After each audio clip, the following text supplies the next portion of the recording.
نحمده ونصلي على رسوله الكريم اما بعد فاعوذ بالله من الشيطان الرجيم بسم الله الرحمن الرحيم رب اشرح لي صدري ويسر لي امري واحلل عقدة من لساني يفقهوا قولي۔ صحبت اور غسل جنابت۔ صحابہ کرام رضی اللہ عنہم کے درمیان غسل جنابت کا ایک مسئلہ زیر بحث آیا۔ ایک گروہ کہتا تھا کہ غسل صرف دخول پہ فرض ہو جاتا ہے، انزال شرط نہیں، یعنی واٹر ڈسچارج جو ہے وہ ضروری نہیں۔ دوسرا گروہ بیان کرتا تھا کہ وجوب غسل کے لیے دخول کے ساتھ انزال بھی شرط ہے۔ یہ طویل مباحثہ کسی فیصلہ کن صورت پر منتج نہ ہوا۔ آخر قرار پایا کہ ام المومنین حضرت عائشہ رضی اللہ عنہا سے دریافت کیا جائے۔ حضرت عائشہ نے کہا کہ رسول اللہ صلی اللہ علیہ وسلم نے فرمایا، اذا جلس بین شعبها الاربع ومس الختان الختان فقد وجب الغسل۔ جب مرد عورت کی چار شاخوں کے درمیان بیٹھ جائے اور اس کا محل ختنہ عورت کے محل ختنہ کے ساتھ مس کرے تو غسل واجب ہو جاتا ہے۔ تو مسئلہ یہ ثابت ہوا کہ صرف دخول پر ہی مرد اور عورت جنبی ہو جاتے ہیں اور ان پہ غسل واجب ہو جاتا ہے، انزال یعنی منی کا نکلنا شرط نہیں۔ جنابت کے احکام۔ وجوب غسل کی حالت کو حالت جنابت کہتے ہیں۔ وجوب غسل یعنی جب غسل واجب ہو جاتا ہے تو اس حالت کو جنابت کہتے ہیں۔ جنابت کا لفظ جم سے، جم پہلو کو کہتے ہیں، نہیں بچنا۔ مندرجہ ذیل چار حالتوں میں مسلمان مرد اور عورت پر غسل کرنا فرض ہو جاتا ہے۔ نمبر 1، جوش کے ساتھ منی خارج ہونے کے بعد، اس میں احتلام بھی داخل ہے، یعنی کوئی ایسا خواب آئے یا ویسے۔ نمبر 2، صحبت کے بعد یعنی سیکشول انٹرکورس کے بعد۔ نمبر 3، حیض کے بعد۔ نمبر 4، نفاس کے بعد یعنی بچے کی پیدائش کے بعد۔ اس میں یاد رکھیے کہ بہت سے لوگ پوچھتے ہیں کہ اگر خواتین انٹرنل چیک اپ کرواتی ہیں تو کیا اس سے غسل واجب ہوتا؟ تو کوئی غسل واجب نہیں ہوتا جب تک کہ ان چار چیزوں میں سے کوئی چیز نہ ہو۔ اس میں یاد رکھیے کہ بہت سے لوگ پوچھتے ہیں کہ اگر خواتین انٹرنل چیک اپ کرواتی ہیں تو کیا اس سے غسل واجب ہوتا؟ تو کوئی غسل واجب نہیں ہوتا جب تک کہ ان چار چیزوں میں سے کوئی چیز نہ ہو۔ صرف منی خارج ہونے سے بات نہیں، بلکہ جوش کے ساتھ منی خارج ہونے کے بعد غسل واجب ہوتا ہے۔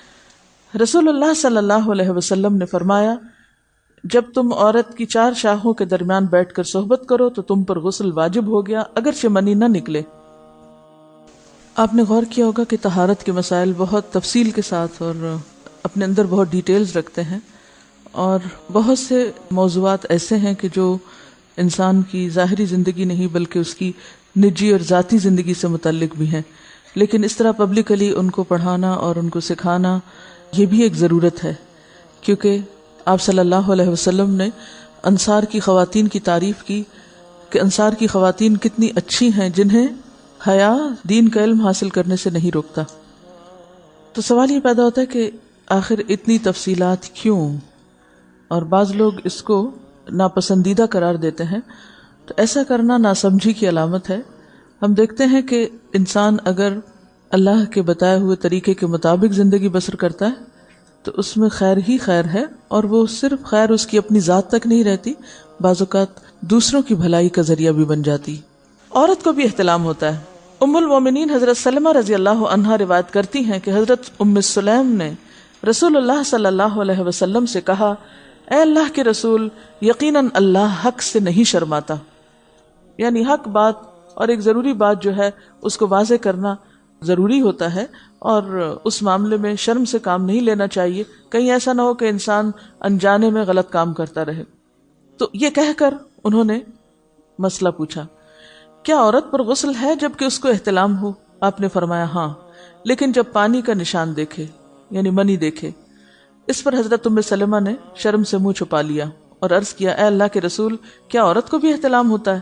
آپ نے فرمایا ہاں ہوتا ہے، تیرا داہنا ہاتھ خاک آلود ہو، یعنی یہ ایک پیار کی ڈانٹ تھی۔ اور اس میں ہو سکتا ہے کہ مزاج کا فرق ہو، بعض خواتین کے ساتھ ایسا نہ ہو اور بعض کے ساتھ ایسا ہو، لیکن اس میں جو اصل چیز ہے وہ ایکسیسو واٹر ڈسچارج ہے۔ اس میں کہیں ایسا نہ ہو کہ لیکوریا وغیرہ کے ساتھ اس کو ریلیٹ کر دیا جائے، دونوں چیزوں میں فرق ہے۔ اور احتلام جو ہے وہ سوتے وقت ہوتا ہے، یعنی سو کر اٹھنے پر اگر انسان اپنے کپڑوں پر زیادہ ڈسچارج دیکھے، خواہ کوئی خواب یا کوئی فیلنگ یاد نہ بھی ہو، تو پھر غسل کرنا ضروری۔ معلوم ہوا کہ عورت یا مرد نیند سے اٹھ کر اگر تری یعنی نشان منی دیکھیں تو یہ احتلام کی علامت ہے، لہٰذا ان پر غسل کرنا فرض ہو جاتا ہے۔ اور اگر احتلام کی کیفیت انہیں یاد ہو لیکن نشان نہ پائیں، یعنی خواب یاد ہے لیکن کوئی سامنے علامت نہیں، تو غسل فرض نہیں ہوگا۔ ایسی صورت میں شک کی ضرورت نہیں ہے کہ نہیں میں نے خواب دیکھا اور مجھے خواب بالکل صحیح یاد ہے تو مجھے نہانا چاہیے، نہیں، محض خواب پر نہیں نہایا جائے گا جب تک کہ فزیکلی کوئی ایسی چیز سامنے دیکھی نہ جائے۔ حضرت ام سلمہ روایت کرتی ہیں کہ میں نے کہا، اے اللہ کے رسول صلی اللہ علیہ وسلم، میں اپنے سر کے بال خوب مضبوط گوندتی ہوں، کیا میں انہیں غسل جنابت کے وقت کھولا کروں؟ آپ نے فرمایا، ان کا کھولنا ضروری نہیں، تیرے لیے یہی کافی ہے کہ 3 لپ پانی اپنے سر پر ڈالے، پھر اپنے سارے بدن پر پانی بہائے، پس تو پاک ہو جائے گی۔ یعنی بالوں کی جڑیں بھیگنا، سکن بھیگنا ضروری ہے، سارے بال کھولنا ضروری نہیں ہے۔ جنبی کے بالوں کا مسئلہ، حضرت عائشہ کو خبر ملی کہ حضرت عبداللہ ابن عمرو عورتوں کو غسل جنابت کے لیے بال کھولنے کا حکم دیتے ہیں۔ فرمانے لگی، ابن عمرو پر تعجب ہے، انہوں نے عورتوں کو تکلیف میں ڈال دیا، وہ انہیں سر منڈوانے کا حکم کیوں نہیں دے دیتے؟ یہ حضرت عائشہ کی ڈانٹ تھی، یعنی وہ یہ تو کہنے کہ عورتیں بال کھول کھول کے نہائیں، تو وہ پھر سیدھا یہی کہیں کہ عورتیں بال منڈوا لیں۔ میں اور رسول اللہ صلی اللہ علیہ وسلم ایک ہی برتن میں غسل کرتے، اور میں اپنے بال کھولے بغیر سر پر 3 چلو سے زیادہ پانی نہیں ڈالتی تھی۔ معلوم ہوا کہ غسل جنابت کے لیے بال کھولنے کی ضرورت نہیں، مگر یہ حکم صرف غسل جنابت کا ہے، غسل حیض کے لیے بالوں کا کھولنا ضروری ہے، کیونکہ وہ مہینے میں ایک دفعہ ہے۔ حضرت عائشہ سے روایت ہے کہ انہیں رسول اللہ صلی اللہ علیہ وسلم نے غسل حیض کے لیے فرمایا، اپنے بال کھولو اور غسل کرو۔ اس میں آپ دیکھیے کہ دونوں چیزوں میں فرق کیوں ہے، دونوں کی نوعیت فرق ہے، اور حیض جو ہے وہ ایک نجاست کی کیفیت بھی ہے نا، قل ہوا اذی، تو اس کے بعد نہانا اور نہا کر خوشبو لگانا خاص طور پر اس کا سارا حکم آتا ہے، لیکن غسل جنابت میں نجاست کی وہ کیفیت نہیں ہے، یعنی حیض کا خون اور منی جو ہے ان دونوں کے حکم میں بھی فرق ہے، ٹھیک ہے نا۔ بعض علماء کے خیال میں جو منی ہے اٹ سیلف وہ ناپاک چیز نہیں ہے، اگر کسی کپڑے وغیرہ کو لگ گئی تو وہ کپڑا ناپاک نہیں، اگر اس کو خشک ہونے پر خرچ کے صاف کر دیا جائے تو کپڑا صاف ہو جائے گا۔